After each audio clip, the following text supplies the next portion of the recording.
The next night I stayed up, waiting. I turned off every light and sat in the dark by the sliding door, staring out through a narrow gap in the blinds. Just after 2:30 a.m., the motion light flickered on, casting a cold skeletal glow over the backyard.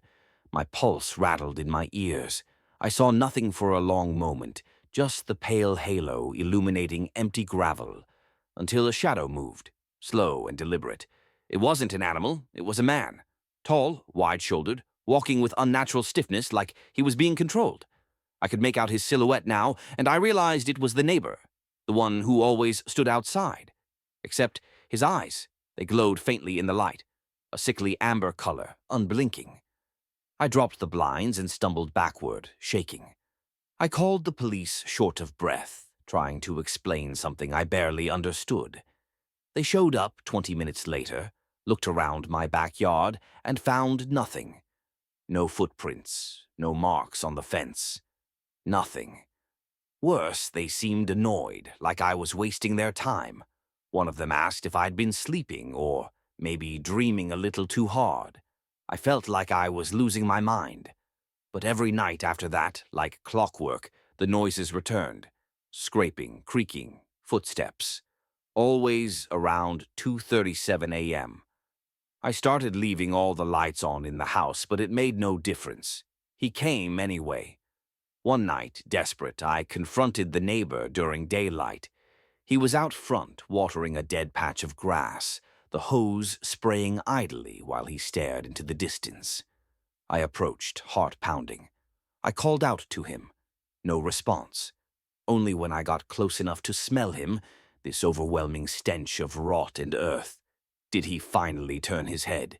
His eyes were hollow, not metaphorically, literally sunken black pits with something writhing inside.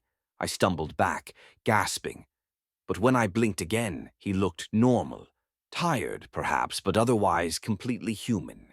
He blinked at me slowly, smiled faintly, and returned to watering the soil. I stopped sleeping. I kept knives in every room.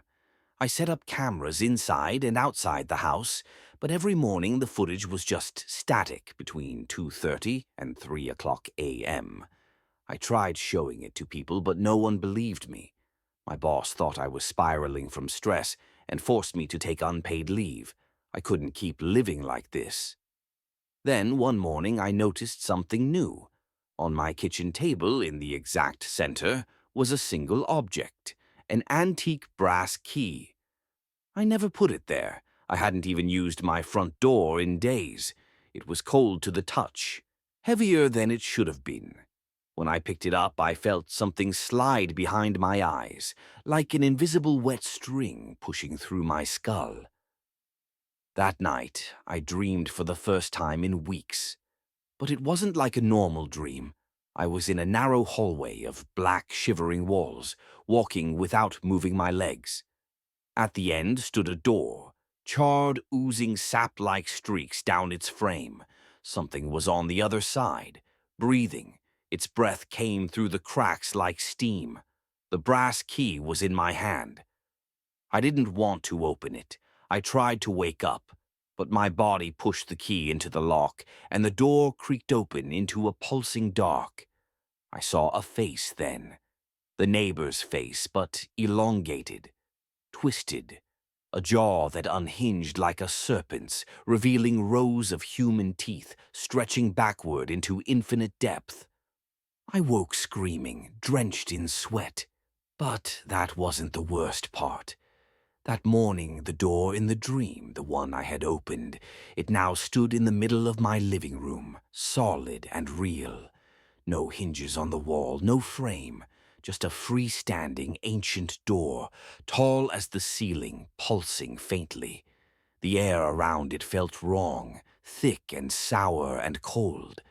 I tried to get rid of it. Hit it with a hammer, tried to drag it outside. It wouldn't budge.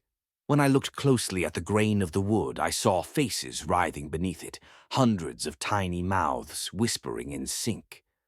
One phrase, "You let him in." Not just once, forever. I fled the townhouse that day, left everything behind. I haven't gone back. But the door follows me. It never appears right away. It waits a few nights. Then it shows up again. In the mirror, in a hallway, on the wall where nothing should be, and he's behind it, always watching, waiting for me to open it again. Soon I know I won't be able to stop myself. I already dream in his language, hear his hunger through keyholes. And I know when I turn the handle next time, I won't be alone anymore. He'll step through and I won't be the one wearing my skin. He will.